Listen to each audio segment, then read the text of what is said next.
고린도서 4장 13절 14절을 보시겠습니다.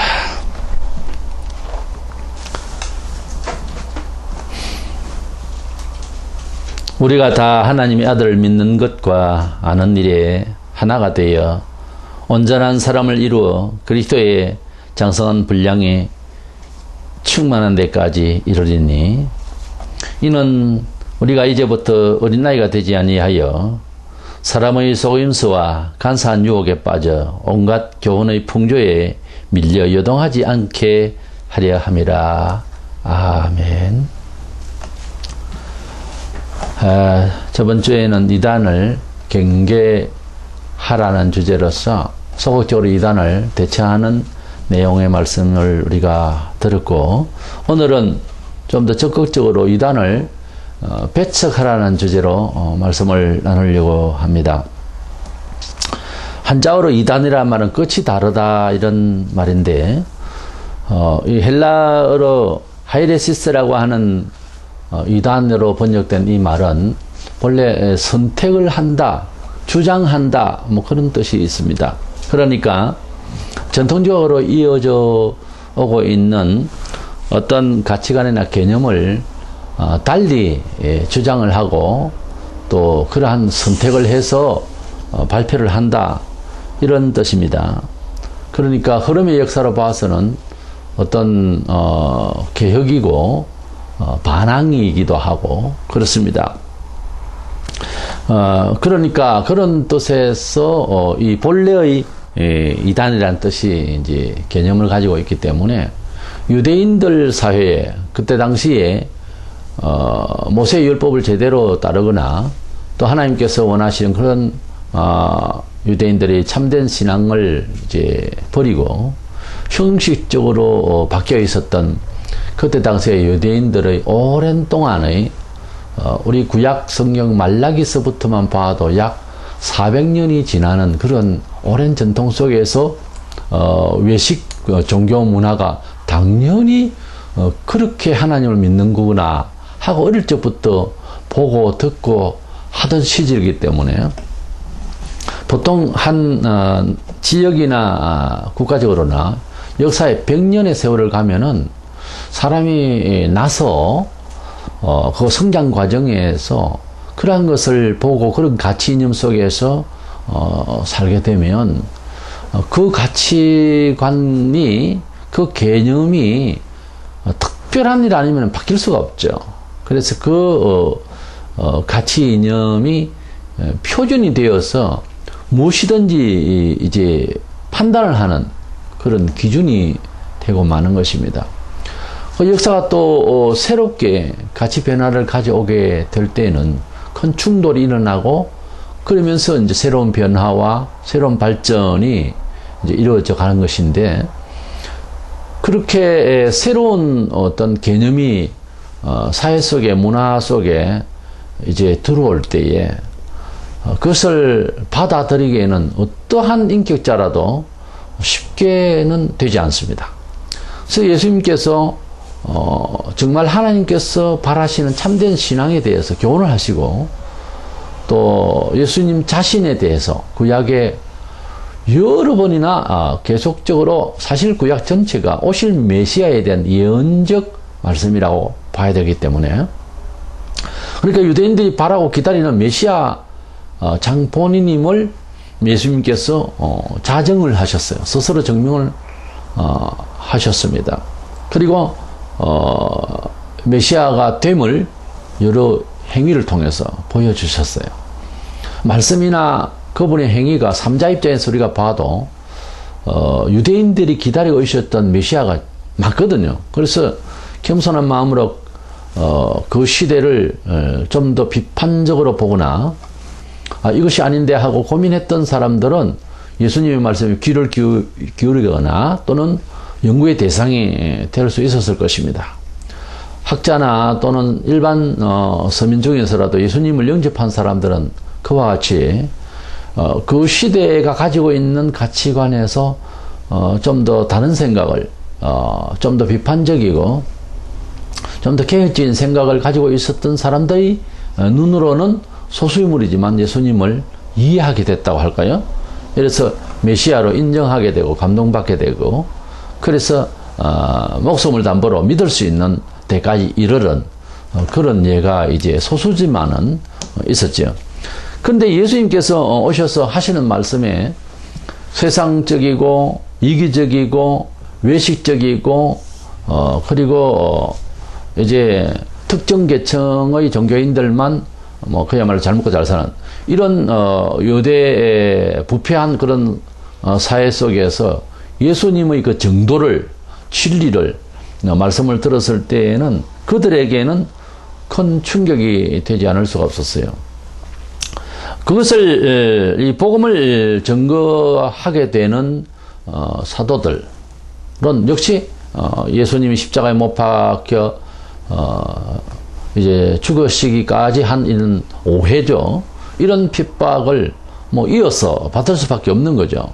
이랬을 때에 사도행전 24장 5절에 보면 우리가 보니 이 사람은 전염병 같은 자라 천하에 흩어진 유대인을 다 소요하게 하는 자여 나사렛 이단의 우두머리라. 나사렛 이단이라고 하는 말은 예수님을 말해요. 그러니까 그들에게 있어서는 전통되어진 이런 사회상식 그리고 종교의 이념이 아니라는 거죠. 예수님이. 그래서 그들에게 볼 때에는 새로운 선택, 새로운 주장을 하는 이단이라는 거죠. 하이레시스라는 말 자체가 그렇다는 거죠. 그러니까 지금에 와서 우리가 또 이단이라고 할 때는 전통되어지고 정통신앙에 위배되는, 그러니까 정통신앙이라고 하면은 사도적 신앙을 개성하는 것을 말하는데 그것은 다른 말로는 성경적 신앙을 말해요. 정통적 신앙이라고 할 때는. 그러니까 정통이 되는 바른 신앙 사상에서 위배된다는 말은 하나님이 주신 성경 진리에서 벗어난 이야기, 성경 보편 진리 사상을 벗어난 이야기, 가감하거나 벗어난 이야기를 하면은 우리가 이단 내지 이슬이라 혹은 불건전하다 이렇게 기타 여러 말로서 비판하게 됩니다. 그런데 이단이라고 이제 말을 할 때에는 예수를 믿지 않는 다른 종교는 타 종교, 이교 이렇게 말합니다. 그러나 이단이라고 교회에서 말을 할 때는 예수를 믿는다 하는 가운데서 다르게 말한다는 거죠. 성경의 표현대로 말하자면 다른 영, 다른 예수를 이야기한다는 거죠. 우리가 동시대에 살면서도 한 인지도 높은 사람에 대해서 평가를 할 때에도 좌우로 이제 갈릴 수가 있어요. 어떤 때는 극명하게 다르게 평가할 때도 있습니다. 참 이상한 일이죠. 본인은 하나인데 어떻게 찬반이 있을 수 있고 극명하게 좌우가 이렇게 다르게 보일 수가 있는지, 그것은 아마 편협된 쳐다보는 사람의 의중이 잘못된 것이지 그 사람은 사실상 하나이거든요. 어떤 모습으로 변형되게 보이든 간에 그것조차도 하나란 말이에요. 근데 그 사람에 대해서 정확하게 알아야지 잘 모르니까 그런 경우가 발생하는 거죠. 그래서 너무 편협적으로 너무 이렇게 이제 쏠리게 되는 이런 사고방식은 조금 조심을 해야 되는데, 그러나 명확하다면, 그것이 정확하다면 목숨을 걸고라도 정말 유지해야 되고 전파돼야 될 진리가 돼야 되겠죠. 그런데 예수님을 증거하는 데 있어서 성경을 가지고서 이제 증명이 되어져야 되겠고, 또 그 성경대로 살아가는 사도들과 또 일반 우리 성도들이 문화 속에서 이제 증명이 되어져야 그 사람의 종교성과 또 그가 믿고 따르는 예수 그리스도에 대한 증명이 바르게 나타나겠죠. 그래서 신자가 된다, 교회를 다닌다라고 공표가 될 때부터는 어떤 면에서는 굉장히 부담스러운 거예요. 왜냐하면 하나님의 아들을 내 몸으로, 나의 생활로 보여줘야 하는 사명이 있잖아요. 특별히 무슨 직업 의식으로서 뭘 이렇게 부담을 가진다 이런 것이 아니고, 하나님의 아들을 내가 믿는다라고 하는 기독교인이라고 하는 종교인으로서 사회화될 때 나를 통해서 그분이 어떤 분인가를 보여줘야 하는 사명이 있잖아요. 맨날 입으로 잘 믿어야 됩니다. 예수님은 좋은 분입니다. 하나님의 아들이십니다. 뭐 이런 말만 가지고서는 안 된다고 말이에요. 거기 예수 그리스도가 어떤 분이라고 하는 역사적 어떤 존재의 가치에 대해서 내가 말을 했으면 그분은 부활해서 살아계시고 성령을 우리에게 주셔서 그분을 믿으면 어떠한 생활이 표출이 돼야 되고 표현되면서 영향력을 끼쳐야 되는가에까지도 우리가 듣고 알고 있습니다. 그렇다면 우리가 사생활이 조심스러운 거예요. 그래서 기독교인이 다른 종교인과 다른 점이 있다면 어떤 사회 속에서 살아갈 때에 교인이라고 말을 스스로 하기가 꺼려합니다. 왜냐하면 부담감이죠. 행여 내가 잘못 행동하거나 은행에 문제가 생기면 내 자신도 부끄럽지만 하나님께 또 공교회적으로 내가 잘못을 저지르는 어떤 거룩한 부담감이에요, 사실은. 그래서 그러한 형편이 되는데요. 정말 깔끔하게 자기를 돌아보고 회개하고 어떠한 죄인이라도 딱 정리가 되고 나면 자신감이 생겨요. 나는 예수 믿는 사람입니다 하고 확실하게 말하게 되어 있습니다. 사실은 부끄러워하고 부담스러워하는 것은 아직 확실히 말해서 회개가 될 때서 그래요. 원래 회개하게 되면 직분도 말하게 되고 예수 믿는 사람으로 명확하게 이야기를 하게 되어 있어요. 그 사람 듣기 좋아라고 절대 말하지 않습니다. 불교인은 불교인에게 듣기 좋은 그런 기독교인으로서 말을 한다든가 그런 식으로 하지 않습니다. 명확하게 이야기가 되어 있어요. 왜냐하면 나의 구원이 명확하니까. 그리고 예수 그리스도가 어떤 분인가를 확실하게 깨닫게 됐으니까.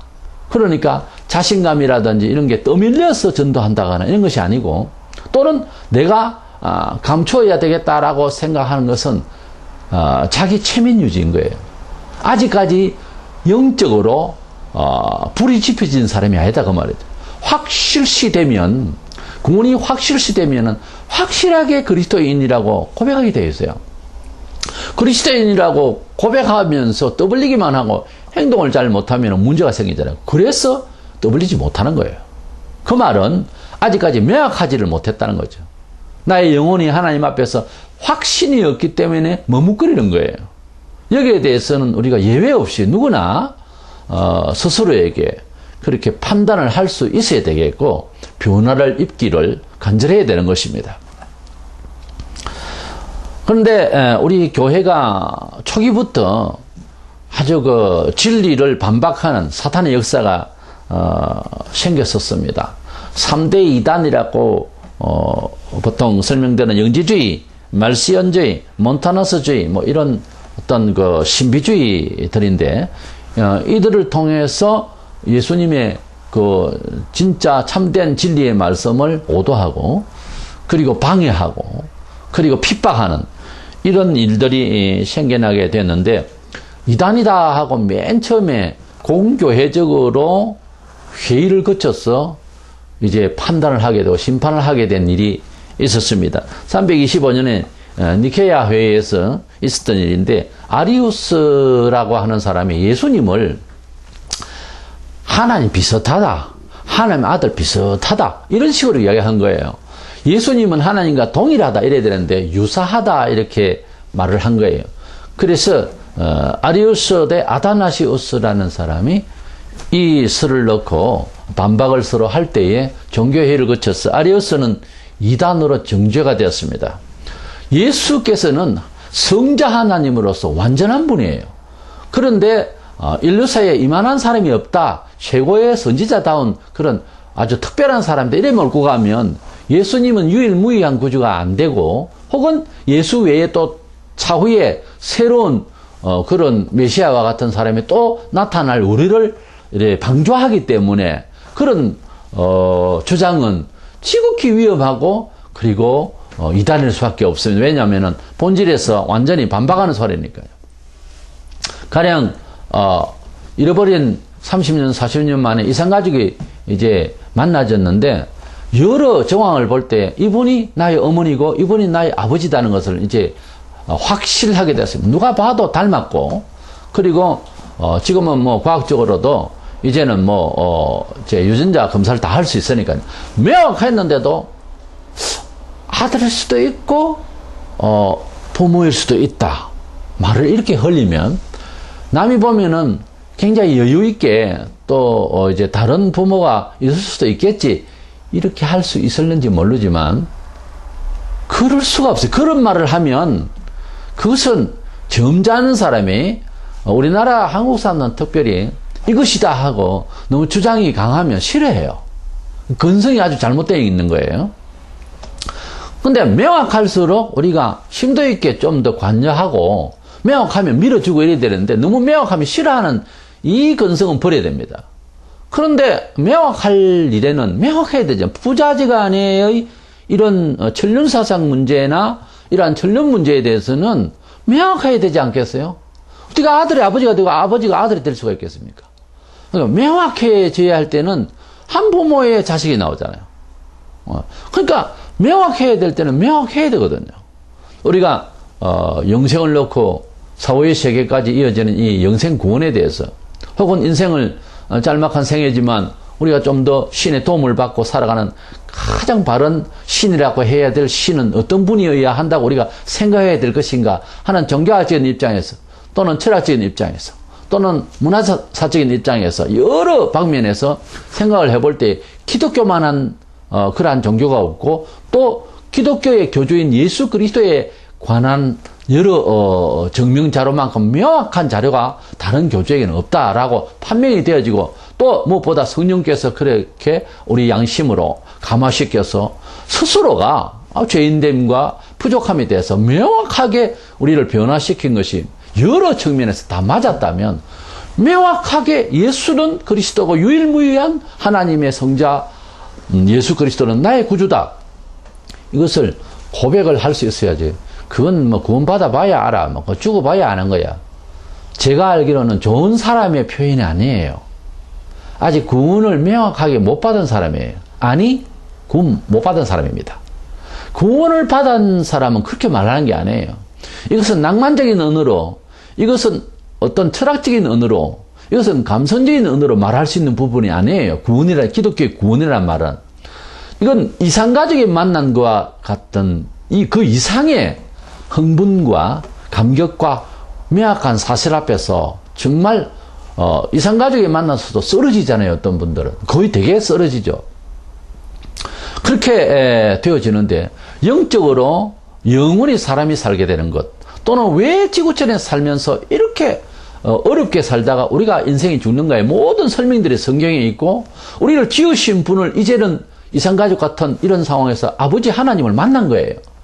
예수님께서 기도를 가르치실 때에 이제는 하나님이라 하지 말고 아버지라고 하라고 했어요. 진짜 아버지를 만난 거예요. 우리를 지으신 분을 만났다고 할 때에는 어떤 면에서 쓰러질만 하죠. 그렇잖아요. 그럼 이산가족 만난 상봉한 이 정도는 아무것도 안 해요. 영원히 어떻게 내 세월을 책임져야 할 분을 만난 거예요. 그리고 우리를 처음부터 지은 죄를 전부 도말하신 예수 그리스도 희생의 피를 본 거예요. 자, 이런 과거도 해결하시고 영혼도 보장하신 죄는 죽었고 부활 의에 살게 하신 우리 자신과 하나님과의 이 관계에 대한 이 만남이 어떻게 인격적이나 무슨 철학적인 정도로 섭득할 그런 상황입니까? 이것은 쓰러지는 일 아니겠어요?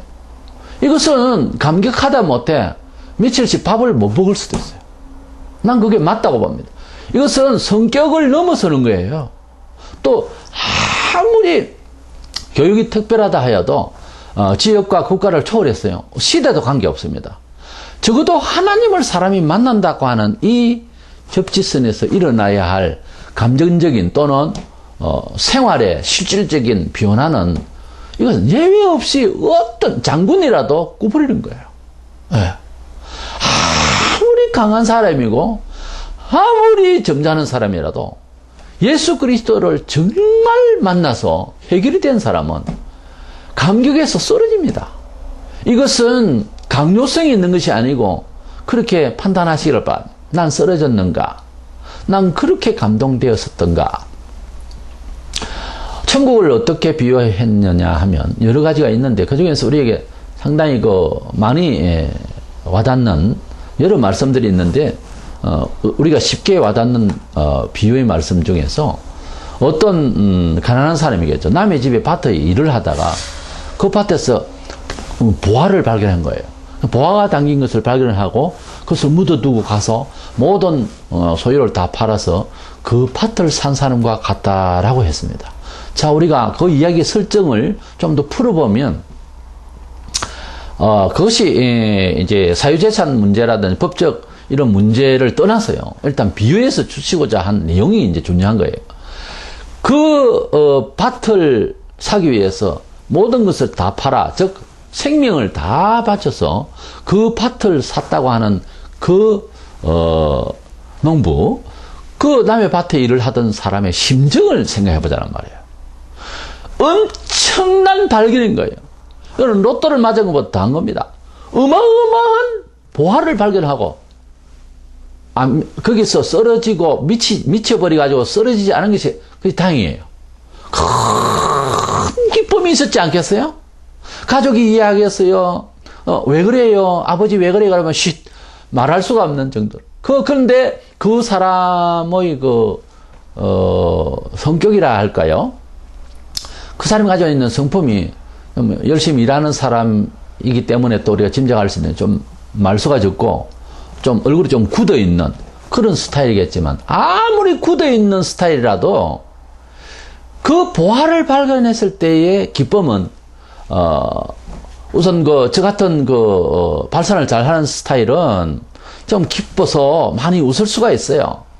근데 심지가 굳고 그리고 표현을 좀 적게 하는 분들은 좀 다른 식으로 막 했죠. 어떤 사람은 입을 벌려서 하하하 이렇게 웃을 수도 있지만 또 입을 벌려서 웃지 않는 사람도 있어요. 너무 좋을 때에는 입을 더 꾹 다물고 이렇게 꾹 다물고 웃습니다. 근데 분명한 것은 얼굴이 환하게 웃는 캐릭터가 아니고 굳어있는 상인데 너무 기쁨을 표현해야 되는 이런 상황에 벌어졌을 때 기쁨을 잘 표현하지 않는 사람이 기쁨을 표현하면은 배나 더 기뻐 보입니다, 원래. 그래서 아무리 굳어있는 인상이라 하더라도 그 귀한 보화를 발견했을 때 이것을, 이 밭을 사기 위해서 전부 모든 것을 다 팔고 하는 그 행동할 때의 그 굳은 얼굴을 하더라도 그 모습을 연상을 해보세요. 그 얼굴에서 그 환기가 어떻겠습니까? 같은 이야기예요. 예수님을 만나서 구원을 확신하고 여기까지 저래까지 천국 가게 된 이 놀라운 특혜, 이것을 정말 받았다고 현실감 있게 느꼈다고 하는 사람이 교회를 나오는 태도가 마지못해 나오고 가자 해서 끌려 나오고 한다면 그분이 지금 구원을 받았겠어요? 전 단호하게 말해서 구원받은 사람 아닙니다. 비록 우리가 구원을 받았고 사도들도 그랬죠. 쓰러질 때도 있고 넘어질 때도 있고 하지만 구원받은 사람의 그 기쁨이 추억이 하나도 없다면, 그래서 구원받은 추억이 없는 사람이라 할까요? 라면 구원 못 받은 사람입니다. 제가 알기로는.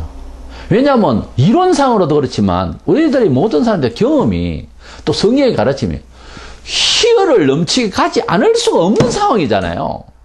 여기에 무슨 변명을 할 수 있어요? 변명할수록 구원하고 멀어집니다. 그래서 그 기쁨을 우리가 기뻐함으로써 기뻐하라고 그동안에 많은 사람들이 웃음을 통해서 행복을 논하는 사람들도 많이 있었습니다만, 우리가 세상에서 웃음 철학이라고 보통 말하는 그런 치유 방식은 사실은 영혼 깊이 자아 문제를 근본 치료를 할 수 있는 건 아니거든요. 이제 단순히 기뻐함으로써 좀 마음을 유쾌하게 할 수 있는 것은 사실이에요. 그러나 웃음은 포기한다는 말은 사실은 헛말입니다. 행복하기 때문에 웃지 말고 웃음으로써 행복해지자, 이런 스타일인데, 사실 우리가 여러 측면에서 우리가 경험을 했지만 그렇게 주장들 하고 하는 사람들이 오래 못 살거나 비참하게 끝을 맺거나 그랬었습니다. 우리가 경험했지 않습니까? 그래서 그런 심리적인 걸 가지고서 복음을 이해하려고 하면 안 됩니다. 오히려 성경에는 우리의 그 기쁨과 웃음을 애통으로 바꾸라고 하고 있어요. 사실 그게 맞는 말이에요. 우리가 근본 치료를 하지 아니하고 그런 식으로 이제 내가 스스로 좋아지려고 해서 좋아지겠다. 이것은 아닙니다. 이것은 심리 철학으로 어느 한계까지는 가지만 결코 그것은 성공할 수 없는 철학이에요. 그래서 참된 구원, 참된 희열은 주님께서 내 영혼 속에 찾아오셔서 근본 치료를 해줘야 되는 것입니다. 때로는 우리가 이미 구원의 체험을 갖고 있긴 하지만 우리가 좌절될 때도 있고 힘들 때도 있지만 또 재기하고 일어설 수 있으려면 흔적이 분명히 있어야 되는 거예요. 구원의 그 희열의 추억이 있어야 되는 거예요. 그것이 없으면 회복할 수가 없습니다. 회복하고 리포메이션 하는 것은 본래 그 체험의 그 기점이 있어야 되는 거예요. 터닝 포인트가 있어야지 돌아가지. 거기에 그런 기점이 없는데 어떻게 돌아갑니까? 그래서 우리는 마음의 고향이라고 우리가 어떤 고향을 찾아가는 회귀 본능이라고 하는 것인데 우리가 구원을 받았고 은혜를 받았던 그래도 추억이라도 있어야 좀 더 잘 믿는 사람으로 평생을 항상 돌이키고 새로워지려고 하고 하는 이런 리포메이션이 가능하지. 그렇지 않으면 개혁할 이유가 없잖아요. 한 번은 개혁을 해야 되는 거예요. 한 번은 주님을 만나야 되거든요. 그렇게 만나기 전에는 통합적으로 말해서 인생 지금 헛살고 있는 거예요. 사실은 잘못 살고 있는 거예요. 불신자하고 아무 차이가 없는 거예요. 그냥 유대인들도 종교 상식으로 종교인이네 전통 가문이네 했거든요. 근데 다 멸망받았잖아요. 그런 역사적인 것을 봐서도 교회를 다닌다고 해서 예수 믿는 사람이라는 이런 이름 자체로만이 구원을 받을 수 있을 것이 아닌가 하고 행여 연상하거나 그렇게 믿으려고 하는 것은 그건 오해입니다. 아무도 그렇게 믿으라고 말할 수가 없어요. 근거가 없는 이야기입니다. 한 번은 만나야 되는 거예요. 한 번은 주님이 나의 구주임을 명확해야 되는 거예요. 중요한 것은 그렇게 명확한 시간은 영원히 잊지 못할 추억의 시간으로 큰 변화를 느낍니다. 그것 없이는 믿음이 지속하기 힘들어요, 사실. 어쨌든 우리가 예수 그리스도를 믿고 나아가는 데 있어서 어떻게 하면은 이단을 배척하면서 바른 예수를 따라갈 수가 있을 것인가 하는 이 주제인데 요한일서 4장 1절에 사랑하는 자들 영을 다 믿지 말고 오직 영들이 하나님께 속하였나 분별하라. 많은 거짓 선지자가 세상에 나왔음이라 그랬습니다. 영들을 분별하고 예수의 사상을 분별하라. 초대교회에는 교회도 교파도 없고 별 그렇게 어렵지 않았습니다만 지금은 많은 교단이 있고 또 많은 같은 교단 내에도 이제 목사들의 그 사상들이 여러 형태로 지금 나타나고 있습니다. 사실은 이 정보화 시대에 더 혼란스러운 지식 정보 시대인데 여기선 특별히 사상적으로는 더 혼란스러운 시대라 이렇게 볼 수가 있고 무엇보다 옛날에는 찾아가서 듣고 이랬는데 지금은 인터넷을 통해서나 이래서 지식을 많이 공유하거나 또 스마트폰 이런 걸 통해서도 많이 미혹을 받을 수 있는 사회가 되어버렸어요. 그러다 보니까 이제 과거와는 달리 좀 더 예수님을 잘 믿고 살아갈 수가 있는 그래서 이단을 이제 경계뿐만 아니라 배척하면서 좀 더 나의 신앙을 잘 고수해 나가고 내 영혼이 잘 될 수 있는 방안을 지금 설정을 안 하면 안 되는 말세입니다. 그러니까 문화적으로나 지식적으로나 잘 돼 있는 것이 결코 다 좋은 것은 아니죠. 우리가 살아가고 있는 이 복잡한 다중문화 체제 속에서 살아가고 지식이 아주 충만한 이런 시대에 살아가고 있는 자체가 어떤 면에서는 좀 불행한 거예요. 우리가 좀 단순해야 되는데 상당히 불행한 시대가 아닌가. 단점으로는 또 그런 것을 우리가 생각할 수가 있습니다. 몇 가지로 간략하게 말씀을 나누려고 합니다. 첫 번째로는 먼저 서두에 말씀드린 대로 이단을 배척하려고 하면은 뭔가 싸운다는 입장이고 뭔가 투쟁의 심리가 되려면 내가 갖춰야 되는 군인이 되어야 돼요. 그래서 총칼을 가지고 이렇게 나서야 되는데 총하고 칼만 가지고서 나선다고 적군하고 싸울 수 있는 건 아니잖아요. 미리 훈련을 받아야 되겠죠.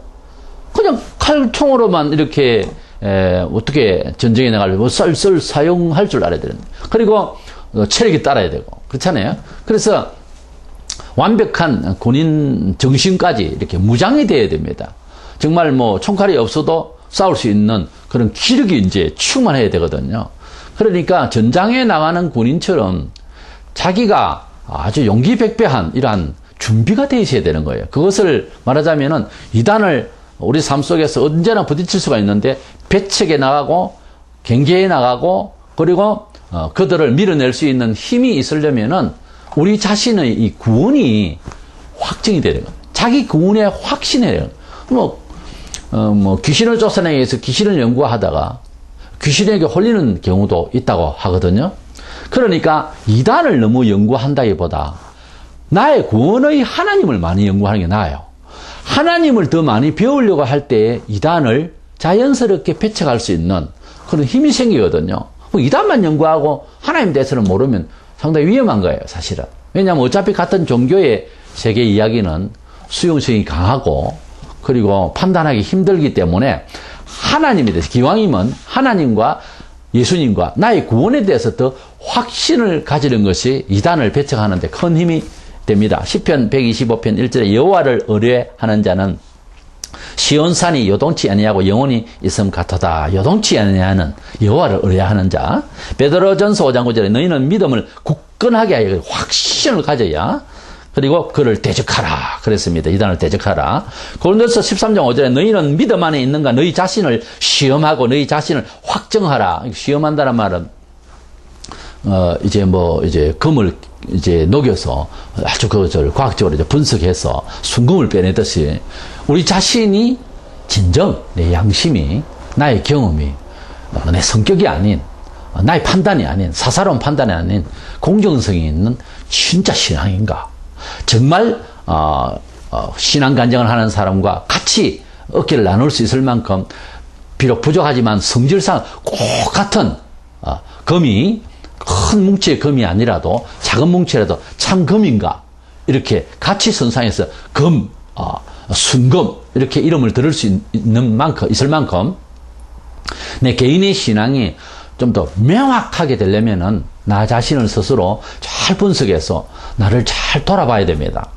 그냥 남 따라서 그냥 헐레벌레 이렇게 믿는 것이 아니라 내 신앙을 내 신앙 인격을 그냥 퍼셔널의 그런 인격이 교양 인격이 말고 신앙 인격 말이에요. 신앙 양심. 그냥 나의 양심 말고 신앙 양심, 사상적 양심 말이에요.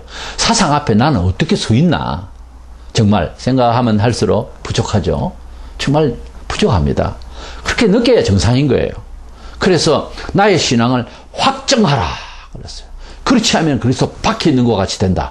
라고 그렇게 엄정히 말하고 있습니다. 공동 번역이기는 하지만 시편 112편 8절에 보면 확신이 있으니 두려울 것 없고 마침내 원수들이 망하는 것을 보게 되리라. 개정개혁판은 그렇게 표현이 안 되어 있습니다만 확신이 있었으니 두려움이 없고 참 잘 풀어놨어 이 말이. 사람이 어떤 일에나 그렇습니다. 뭐 게임을 하든지 사업을 하든지 뭐 시험을 치르든지 확신을 가지고 임하는 것하고는 많은 차이가 있죠. 그럴까 말까? 이건 아니에요. 그래서 확신을 가지고 하다가 게임에 졌더라도 아주 다시 또 이길 수 있다는 그 여운이 아직 남아있는 거예요. 그래서 피로가 심하지를 않습니다. 그런데 확신이 없는 사람은 깨어지면 더 험하게 돼요, 사람이. 근데 길을 잃지 아니하고 확신을 가지고 있는 사람은 하다가 힘들어도 좌절하지 않아요. 왜냐하면 그 기운이 아직 팔팔 살아있기 때문에. 그래서 구원의 확신을 갖기 위해서는 어떤 식으로든지 노력하세요. 이미 믿은 거는 사실인데 그래서 좀 더 굳게 하지 못하고 여기 보면 굳게 하라고 했거든. 굳건하게 해라. 너희 믿음을 굳건하게. 믿음은 믿음이거든요. 이미. 근데 믿음을 굳건하게 위해서는 뭐 철학 기도를 하거나 금식을 하거나 인내를 하거나 손해도 한 보거나 성경대로 살아가느라고 뭐 집회도 가고 여러 활동을 해서 굳건하게 해놔야 되는 거예요. 그렇게 자기 믿음을 굳건하게 하면은 이단이 자연적으로 물러가게 되고 배척할 수 있는 힘이 생긴다는 거예요. 두 번째로는 역시 주님의 뜻을 많이 배워야 합니다. 대개의 경우 이단에 빠진 사람들이 성경을 잘 몰라요. 몰랐기 때문에 엉뚱한 소리로 설명을 해도 그걸 믿는 거예요. 그 말은 대조를 못 해봐서 그래요. 베레아 사람들은 신사적으로 젠틀맨이라서 정말 그 사람들은 사도들의 말을 듣고 과연 그러한가 하고 구약성경에 성경을 막 읽었더니 맞다는 거예요. 이들이 증거하는 예수가 메시아 맞다는 거죠. 그래서 믿음이 많이들 생겼다라고 사도행전은 그렇게 표현하고 있습니다. 우리가 좀 더 이 지식시대에 교양인이라면 우리가 전도를 듣거나 또 말씀을 실제 또 예수 믿으면서 받을 때에 사람을 이 지도자는 또 가르치는 자는 또 많이 노력하고 기도하고 연마해야 되겠습니다만은 목사가 무슨 말을 하면 핀잔을 주거나 예사롭게 생각하기 때문에 손해를 보고 있습니다. 거대의 신앙생활이. 좀 더 심도 있게 과연 그러한가? 정말 그런 뜻인가 하고 돌아가셔서 혹은 그 자리에서도 성경을 앞뒤로 보고 연구를 해야 되는 거예요. 깊이 알아야 되는 거예요. 우리가 예수님을 깊이 생각 못하니까 그런 사화 나는 거예요. 오늘 정보시대라고 하는데 이 정보시대에 걸맞지 않게 그냥 조목국시로 살다 보면 손해를 참 많이 봅니다. 정보가 없으면 길 가는 데도 문제가 있잖아요. 그래서 우리가 좀 더 어쩔 수 없이 바쁘게 돌아가는 세상이니까 정보에 좀 빨라야 됩니다. 그리고 신선한 정보를 받아야 되는 거고, 그렇죠? 그래서 예수 그리스도에 대해서 좀 더 깊이 있는 정보를 가지고 있어야 대처할 수 있잖아요. 정보가 없으면 당해요. 많은 이단들이 엉뚱한 소리를 하는데 예수에 대한 우리의 정통신앙에 대한 정보가 없으니까 방지를 못하잖아요. 그래서 주의 뜻에 창념해야 됩니다. 본문 13절에 우리가 다 하나님의 아들을 믿는 것과 아는 일에 하나가 되라고 했습니다. 우리가 믿긴 해요. 잘 믿었죠. 예, 정말 많은 종교 중에. 그러나 지식이 이제 동반돼야 되는, 내가 믿는 바를 설명을 할 수 있어요, 스스로에게. 근데 그냥 안 배우고 그저 교회 왔다 갔다, 그건 미신에 가까워요, 잘못하면.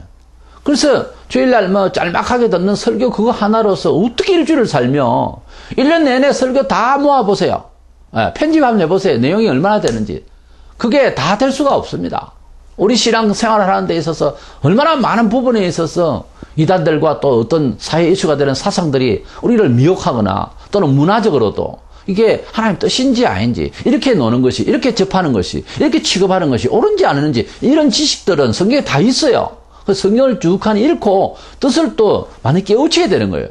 그러지를 않으니까 이단에게 혹하고 그래요.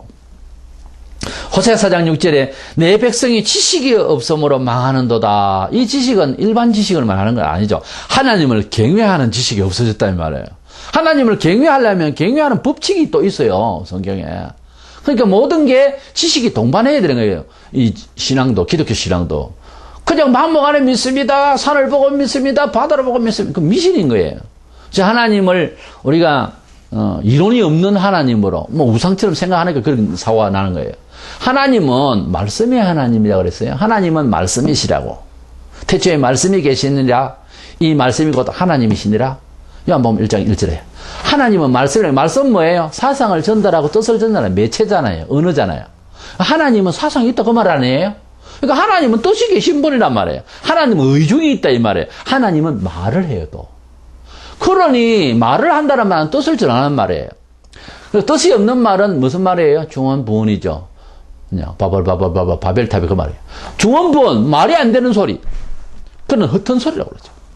그래서 하나님은 우리에게 말씀하시고 사상이 계신 분이다. 그러므로 그 사상을 들어야 된다 하는 차원이죠. 성도가 하나님의 교훈보다 세상의 지혜를 구한다든가 의존하면 그것은 세상을 살아가는데 필요한 그런 일반적 지식은 우리가 교양을 쌓고 지식을 쌓아야 되겠죠. 그런데 그것을 생명처럼 너무 의존해 버릴 때에는 교회 내부에도 문제가 생기는 거예요. 성경에는 예를 들어서 원수를 사랑하라, 또는 이제 형제들과 싸우다가 뭔 사고가 났을 때에 법정에 고소하지 마라 이렇게 되어 있는데 세상살이라는 게 그렇게 살 수가 없잖아요. 손해보고 살 수가 없고 손해본다고 해서 좋은 일로서 성화되지도 않고 이러니까 그냥 뭐 고소해버려요. 자, 그것은 시대가 주는 어떤 감각이고 또 세상을 잘 살아가는 처세인지는 모르지만 성경에서는 벗어났죠. 예. 그래서 성경에서 벗어난 상태를 성경적으로 살고자 하는 것을 뭐라 하냐면 종교개혁이라 그러고 개혁이라 그러고 그리고 새로운 삶이라 그래요. 하나님의 형상대로 산다는 말이에요. 이 말이에요. 그러니까 많이 알고는 있는데 세상적 지식도 의외로 또 많이 알다 보니까 이것이 뇌에서 두 가지가 싸우는 거예요. 그러니까 법보다 우선 주목이라고 하나님 말씀보다 먼저 당장 해결할 수 있는 세상 처세, 세상 문화의 힘 또는 나의 여건 이걸 더 믿는 거예요. 근데 우리가 살아봤지만 우리가 가지고 있는 여건과 실력은 한계가 와요. 언젠가는 자가당착에 빠집니다. 우리가 많이 경험하고 있거든요. 뻔히 아는 지식 아니에요? 그걸 알면서도 세상 것을 너무 의존한다고 하는 것은 문제가 있는 거예요. 그러면 우리는 하나님의 말씀의 바른 교훈에 우리가 집념을 해야 됩니다. 디모데후서 4장 3절로 4절에 때가 이르니 사람이 바른 교훈을 받지 않으며 기가 가려워서 자기의 사욕을 따를 서성을 많이 두고 또 그 길을 진리에서 돌이켜 허탄한 이야기를 따르리라. 이 마지막 때에 교회를 향해서 한 말이에요. 사실은 세상 사람들은 진리를 뭐 근접도 안 했는데 할 말 없고 우리가 진리를 알고 믿는 거예요. 믿어도 타락은 할 수가 있습니다. 그래도 구원은 받아요. 하나님 백성 구원은 받아요. 그런데 영이 잘못되면 생활에 엉망이 되고 공교회적으로 해를 끼칩니다. 그렇기 때문에 진리 안에서 기왕이면 거듭났고 백성이 됐으면 진리로 새 처수를 하라 이 말이에요. 제가 늘 하는 말은 예수 안에 들어오면은 완전 다른 차원에서 교훈으로 살아야 됩니다. 지금 안 믿어지고 때로는 우리의 상식에서 어긋난 것 나고 비합리적이고 하는 말씀도 많아요. 어떤 때는 완전히 기적으로만 살아란 말인가 할 정도로 상당히 기적적인 말씀, 미스터리한 말들이 상당히 많거든요. 어쨌든 이랬던 저랬던 경험이 다 될 수 있는 말들이거든요.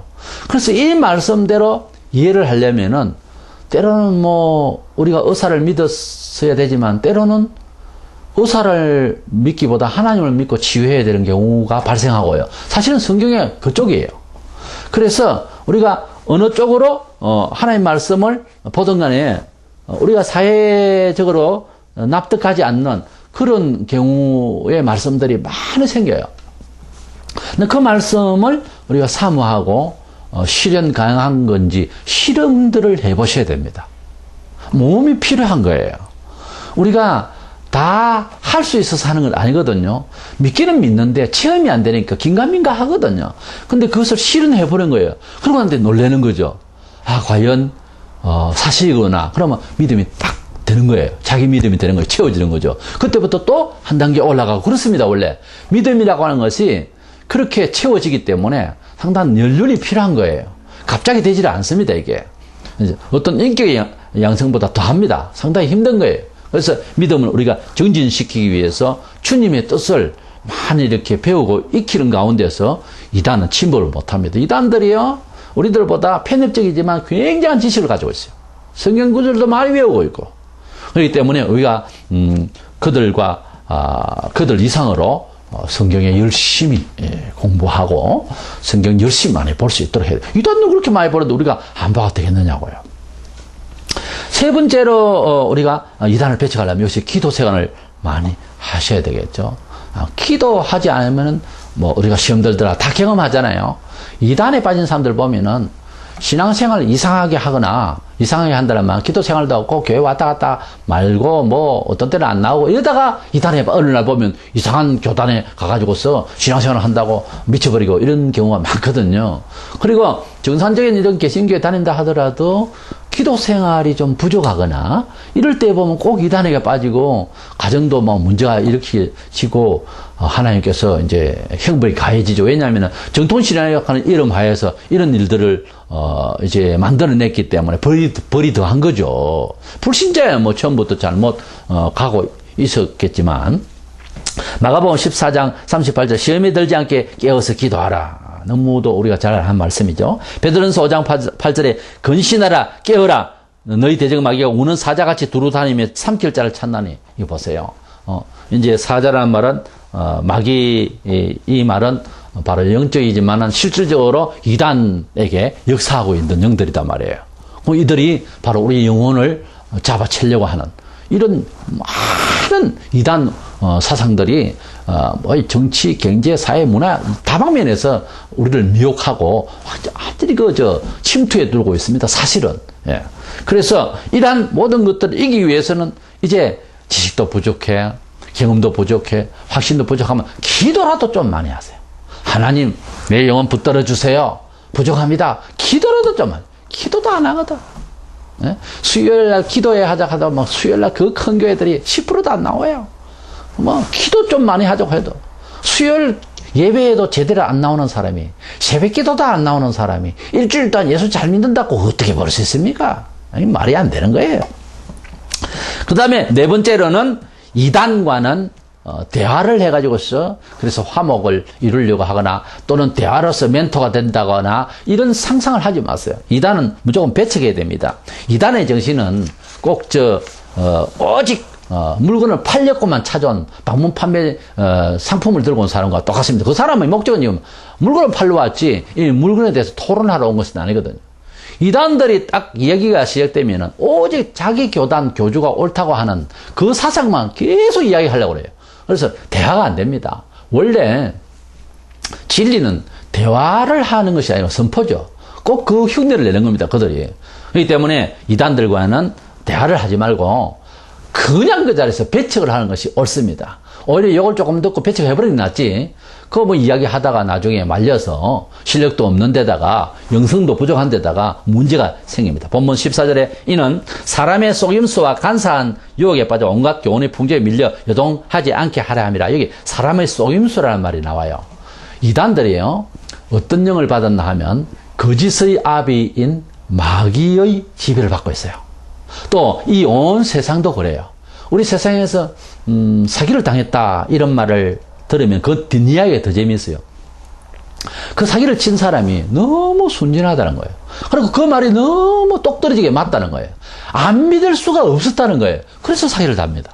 사기를 당하는 것은 주로 보면은 잘 아는 친근한 사이거나 영 모르는 사람에게는 사기를 당하기 어렵죠. 또는 공적으로 사회적으로 아주 인지도가 높은 그런 회사 제품이거나 이럴 때 우리는 완전히 속을 수가 있습니다. 왜? 그냥 브랜드가 이야기하잖아요. 그리고 어떤 인품과 인격이 갖춰진 사람이 뭐 돈을 빌리거나 이럴 때 교회에 뭐 중직자나 되는 사람이 그 장로님 같으면 뭐 믿을 수 있다고. 그 틀과 그 사람이 가지고 있는 자산과 그분이 가지고 있는 인격적인 자산 가치는 대단한 거다. 이랬을 때는 뭐 모든 걸 다 맡길 수도 있는 그런 지경이 가거든요. 그럴 때 이제 사기를 당하면 크게 기만을 당할 수가 있죠. 여기에 보면 사람의 속임수란 말이 나와요. 간사함은. 이 사탄의 세계의 이단 세계는요, 말이 아주 꼴발린 그런 것과 같이 아주 달콤하게 들립니다. 그래서 우리는 이 속임수에 이기기 위해서, 우리가 속임수 이기기 위해서는 우리가 그 말에 현혹되지 않기 위해서는 아주 단박에 그냥 밀어낼 수 있는 이런 지혜가 있어야 되겠습니다. 야고보 4장 7절에 그런즉 너희는 하나님께 복종할지어다. 마귀를 대적하라. 하나님께 먼저 복종했을 때에 마귀를 대적할 수 있는 힘이 생기죠. 왜냐하면 어느 편이냐가 중요하거든. 하나님 편이 됐을 때에는 마귀의 여러 가지 달콤한 이야기들이 이상하다. 말은 맞는데 들리기가 이상하다. 뉘앙스가 이상하다. 벌써 딱 감지가 오는 거죠. 바로 배척을 해야 됩니다. 지식이 안 되면 바로 그렇게 느낌을 가지고 배척을 해야 되는 거예요. 디도스 3장 10절에 이단에 속한 사람을 한두 번 훈계를 한 후에 멀리하라. 뭐 가족이든 상관이 없습니다. 이단에 한 빠지면은 그것을 교정돼서 새로운 사람으로 돌아오기는 굉장히 힘듭니다. 정말 힘듭니다. 그런데 한두 번은 훈계를 해야 되는데 그런데 그렇게 훈계해도 안 될 때는 멀리하라 그랬어요. 얼마나 비참한지 모릅니다. 이단에게 빠진다고 하는 것은 사실상 본인에게도 책임이 있는 거예요. 원래. 주변에서도 좀 도와줘야 되겠지만 본인에게도 책임이 있고 어쩔 수 없이 구원이라고 하는 것은 사실 개인적인 문제입니다. 누가 가족이 또는 친구가 옆에서 우리의 구원을 협력해 줄 수가 없어요. 요즘 뭐 흔히 중보기더니 중보한다는 이런 말 쓰는데 난 그것이 옳지 못하다고 봅니다. 그 표현이. 누가 중보를 한단 말입니까? 결국은 우리가 누구를 위해서 기도해 줄 수는 있어요. 하나님 앞에서 아브라함이 조카를 롯을 위해서도 기도한 장면이 나오긴 합니다만, 그 아브라함도 구약을 해석을 할 때 중요한 건데, 아브라함도 역시 결국은 예수님을 상징적으로 표현한 사람들이에요. 근데 신약에는 예수님이 오셨잖아요. 근데 하나님과 우리 사이에서 중보자도 한 분이시니 딱 그랬어요. 바로 사람이신 그리스도의 예수라고. 디모데전서 2장 5절에. 그래서 진짜 중보자는 예수님이시니까 예수님께 아뢰면, 본인이 아뢰면 예수님의 이름으로 우리가 응답을 받을 수 있다. 이런 생각을 가지고서 중보란 말을 써야지. 사실 중보란 이름 자체를 의미상으로는 쓸 수는 있어요. 적자를 하나 더 붙이세요. 중보적 기도. 저 사람 예수다 이래 할 수 없잖아요. 예수님 같다 그러잖아요. 그렇기 때문에 성자 이래 말할 수 없잖아요. 성자 같다고 할 수 있잖아요. 성자는 예수죠. 아무에게나 성자를 붙일 수 있어요? 그와 같이 우리가 꼭 쓰고 싶으면 중보적 기도를 부탁합니다. 이렇게 말해야 옳다고 내가 몇 번 이야기를 하는데도 아직도 사람들이 중보란 말을 함부로 쓰는데, 우리는 어차피 예수 그리스도를 통해서 세상의 모든 사상과 철학에서 일단은 선을 긋고 새로운 존재의 가치로 말씀 진리 안에서 살기로 작정되어 버린 하나님의 백성입니다. 근데 그만이면 그칠 줄 알았는데 여기에서 이단들이 많이 생겨버렸습니다. 이런 시대에 우리가 이단을 배척하지 않으면 안 되는 상황이 와버렸어요. 그렇다면 우리는 오늘 드린 말씀대로 자기 구원에 확신하면서 정말 말씀에 충실히, 그리고 기도 생활하면서, 그리고 배척하는 아주 단호하게 대화하지 말고 단호하게 그 속임수에 속지 말고 바로 배척하는, 이 말 잘하고 기만이 능수능란한 이런 사람들은요, 대화를 하면 끌려 들어가요. 우리는 좋은 일에도 빠져들어갈 수 있지만은 설교를 들을 때도 그래요. TV에서 아주 탤런트시가 그런 목사도 많이 있습니다만은, 우리가 끌려가고 뭔가 빠져들어가는 설교는 제가 볼 때는 뉘앙스가 안 맞습니다. 원래 빠져들어가는 것이 아니고, 설교를 들을 때에 나 자신을 철저히 깨며 나 자신을 실질적으로 돌아보며 내가 변화되어서 겸손해지고 눈을 떠보니 설교하는 목사는 눈에 안 보이고 예수님만 내 마음에 보여야 하는 것입니다. 그런데 눈을 떠보니 그 목사가 신같이 보이고, 이렇게 되는 멀쩡한 개신교의 목사들도 많이 있어요. 자기를 신성화하는 사람들 혹은 교주. 그게 이제 문제가 있는 거예요. 이것이 바로 속임의 역사거든요. 원래 진리의 말씀을 들을 때는 본인에게 굉장히 진지해져요. 근데 진지해지지 아니하는 사람은 설교 들을 때 태도를 보면 알아요. 태도를 보면 딴짓합니다. 이 설교를 들을 때에 자기를 돌아보는 귀가 안 열린 사람들, 귀가 열리지 않는 사람은 아무리 이야기를 해도 안 돼요. 그래서 하나님께서 특별히 그를 사랑하려면 치는 때가 있어요. 도저히 말을 안 들 때는 내리칠 때가 있어요. 그때에 이제 꼼짝도 않은 영혼이 꿈쩍하죠. 그때 제정신이 이제 돌아오는 거예요. 그래서 사회적으로는 상당히 명랑하고 하는 것들도 하나님 말씀에는 귀가 너무 듣는 귀가 두꺼워서 들리지 않는 거예요. 그래서 우리가 이단을 경계할 뿐만 아니라 배척하는 이런 힘 있는 기력 있는 성도가 되지 않으면은 이 시대는 TV를 통해서나 온라인을 통해서 별 소리가 들어옵니다. 내 귀가 진리에 확 열려 있지 않으면은 그런 것들이 마구 들어와 가지고 내 영혼이 잘 된 같이 범사가 잘 돼야 되는 내 참 영혼이 황폐해져 버려요. 그것을 기도 많이 하고 하나님 말씀에 정통한 사람은 보이거든요. 그게 보인다고요. 기도하고 자기가 깨어지면은 영혼이 맑은 게 보여요. 또 근데 오래 믿었고 그래도 영적으로 준비되지 않는 사람은 그것도 또 보인다고요. 그런 사람을 보는 것이요, 숨 막힙니다. 교인들 많이 모인 것 같아도 그 교인들이 기도 생활이 부족하면 숨이 탁탁 막힙니다. 그러니까 우리가 하나님 앞에서 믿는 건 잘 믿으세요. 근데 믿음의 사람으로서 무장된 사람이 안 되면은 이 시대는 교회사적으로 이단, 그리고 사회사상적으로도 완악해질 대로 완악해진 많은 쓰잘데없는 정보와 그 많은 사상의 모든 화살들이 막 날라옵니다. 마구 날라와. 믿음의 방패를 우리가 가지고 있어야 되는, 그렇지 않으면 여기저기 찔려서 만신창이가 됩니다. 교회는 나왔는데 만신창이가 돼 있는 성도가 되면 하나님 말씀을 들었는지 말았는지 그리고 주일 간다. 새벽에 기도하는 힘이 있나? 수요일날 예배가 올 수 있나? 아니 주일 오후부터 아예 없어지는. 그러니 당하죠. 이단이 손대지 않아도 자기 혼자 자기가 자빠져요. 기쁨이 있나? 찬송할 힘이 있나? 우리가 기도에 충실하고 하는 말씀에 충실하다 보면 자다가 깨다가도 주여. 우리가 좋은 일에도 주여. 나쁜 일을 당하다 싶어도 주여. 이렇게 되거든요. 근데 우리가 하나님 말씀에 얼마나 멀리 있는가, 멀리 있으면 얼마나 불안한 가운데 있는가, 그렇게 보면서 이단을 배척할 수 있는 그런 그 기력을 강화하는 저와 여러분 되시기를 축원합니다.